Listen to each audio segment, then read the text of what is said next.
ada satu hal yang unik di Indonesia tuh. Apa?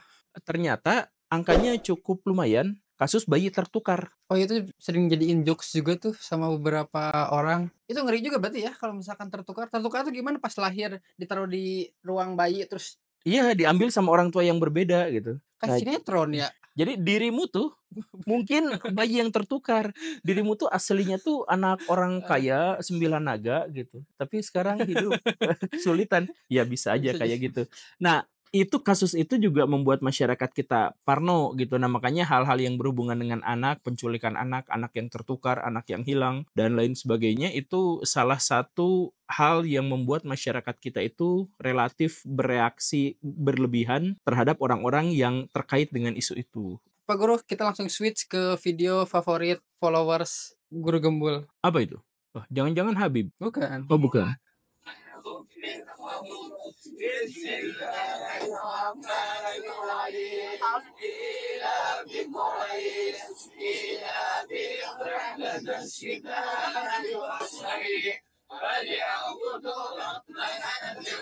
Aduh. Pesawat. Di tengah-tengah videonya ada nenek-nenek Chinese kayaknya. Ya, orang udah ngapain sih?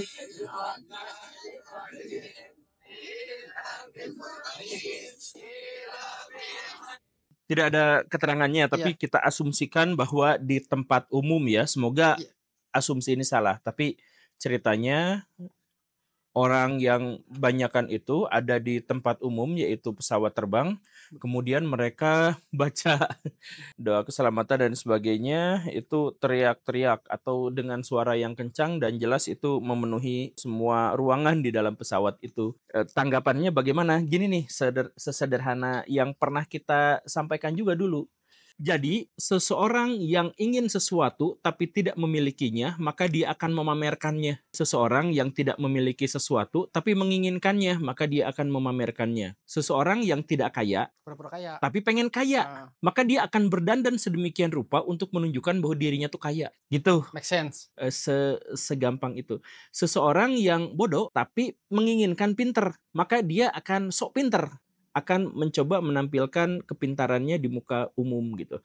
Nah, seseorang yang lemah dalam agama atau tidak memiliki agama, tetapi dia ingin sekali untuk mendapatkan jatah keberagamaan, maka dia akan mencoba memamerkannya ke ruang publik. Nah, maka muncullah yang gini-gini gitu. Jadi, ya nggak apa-apa, ini kan kami umat Islam yang sedang, nah ya dan seterusnya. Dia tidak tahu bahwa dengan cara seperti itu, agama justru menjadi kontroversi. Kan agama tuh seharusnya adalah rahmatan lil alamin, tapi di Indonesia agama itu justru menjadi ladang kontroversi. Nah, salah satunya adalah dengan cara yang seperti itu. Emang tidak boleh berdoa? Ya boleh.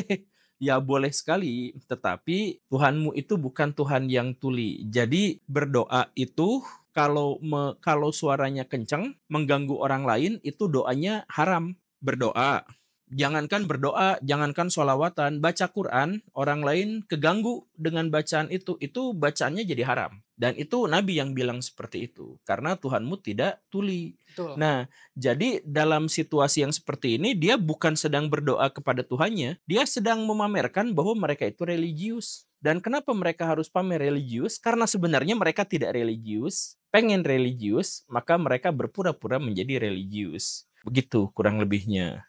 Kalau sebelumnya Pak Guru selalu bahas Prabowo, Prabowo, Prabowo sampai ada bilang, "Saya bosen bahas Prabowo." Pak Guru bosen nggak bahas Kang Deddy Mulyadi? Saya bukan bosen, cuman saya khawatir sama beliau teh. Kita selalu bahas karena emang selalu ada aja kan gebrakannya kan. Iya, Termasuk ini ada ini, Gubernur Jawa Barat Deddy Mulyadi berencana memasukkan siswa yang bermasalah ke barak militer untuk mendapatkan pendidikan. Program ini menuai pro kontra Pak Guru. siapa yang kontra?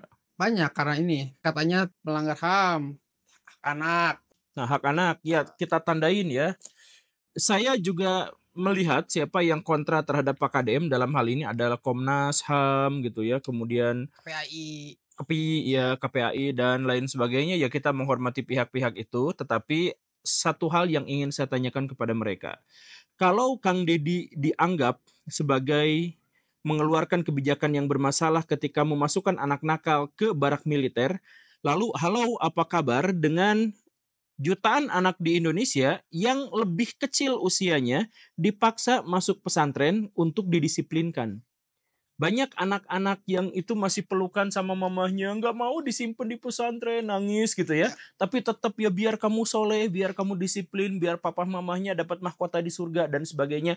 Tidak ada satupun dari KPAI, tidak ada satupun dari Komnas Perlindungan Anak dan seterusnya yang komplain soal itu. Padahal kalau misalkan kita lihat skemanya, itu sama.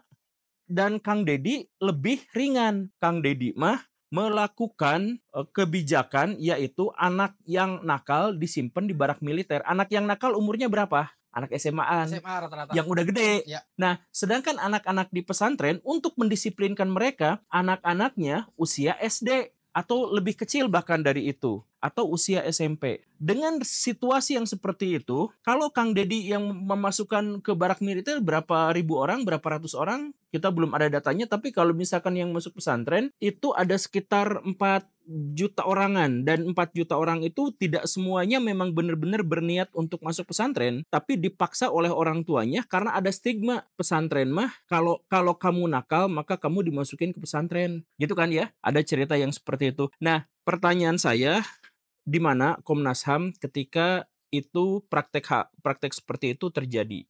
Tidak ada. Dalam hal ini saya tuh tidak benar-benar setuju dengan KDM. Maksudnya saya ya masih 50-50 gitu ya. Maksudnya saya belum melihat data fakta yang lebih detail dan lebih jelas. Kemudian saya juga belum berani menganalisis. Jadi dalam hal ini saya masih 50-50, gak setuju dan juga setuju gitu. Jadi setengah-setengah. Yang saya pertanyakan adalah argumentasi mereka. Argumentasinya adalah karena melanggar hak anak.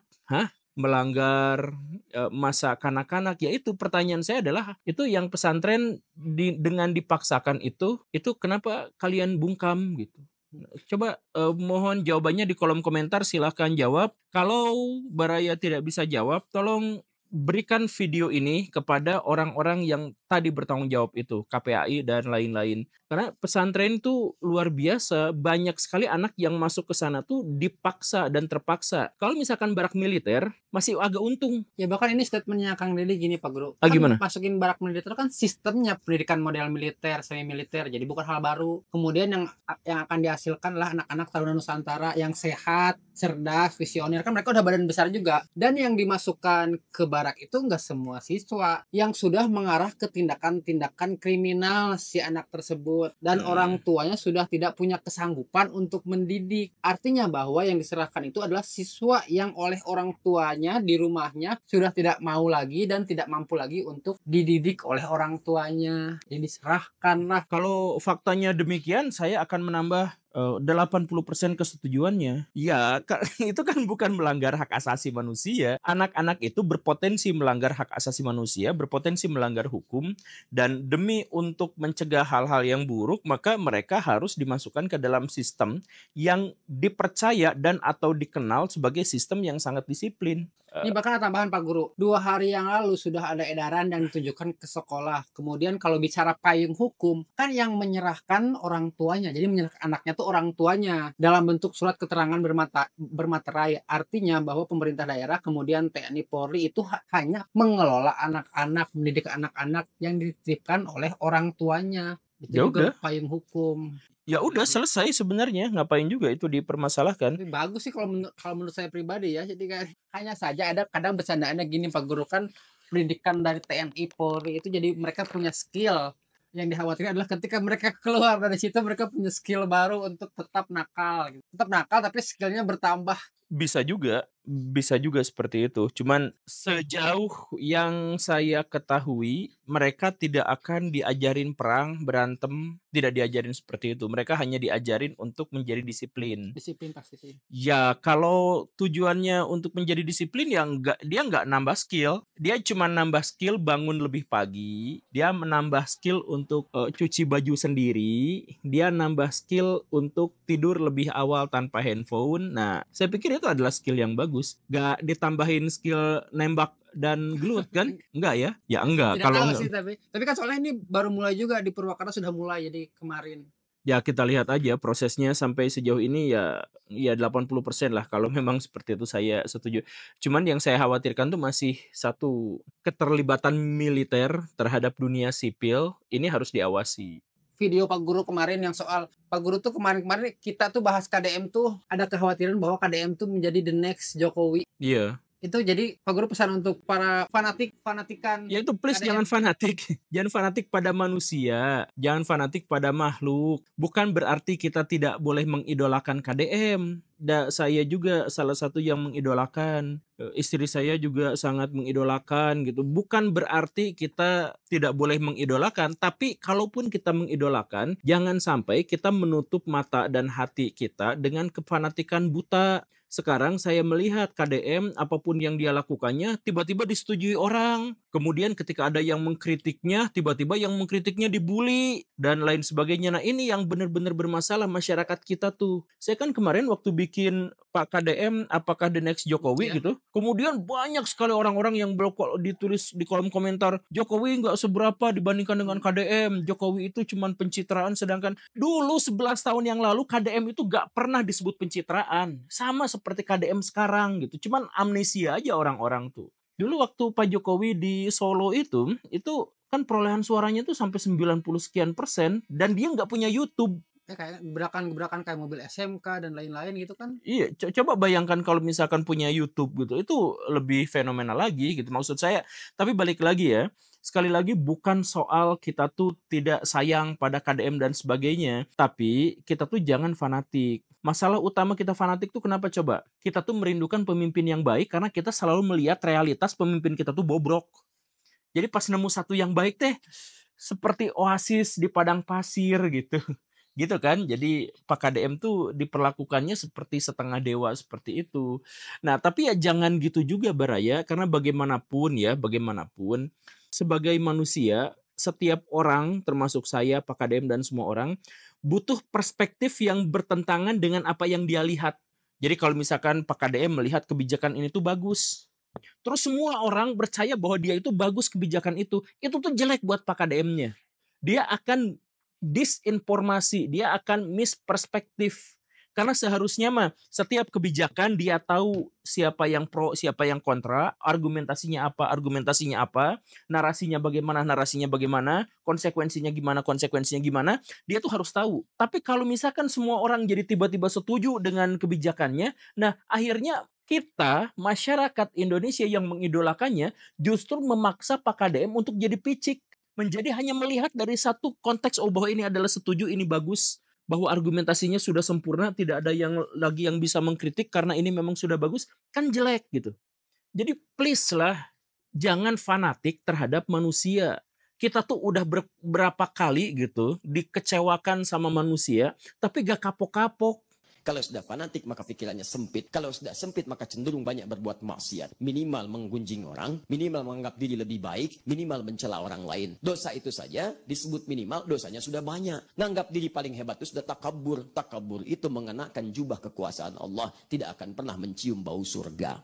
Ini masyarakat Indonesia tuh gitu-gitu teuing sih. Nanti sakit pada ujungnya kalau misalkan pada akhirnya si yang diidolakannya berbeda. Iya, saya tuh sekarang ya, saya tuh bikin kuisnya dibantuan sama Pak KDM gitu ya.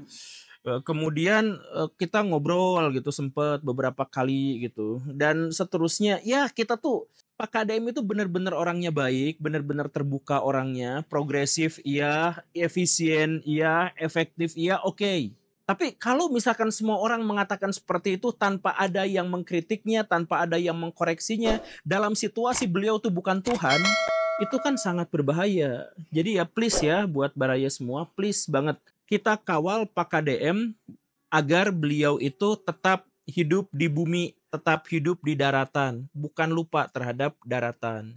Gitu. Oke, terima kasih Pak Guru untuk hari ini. Ya, Sampai jumpa beda-beda. besok. Assalamualaikum warahmatullahi wabarakatuh. Waalaikumsalam warahmatullahi wabarakatuh.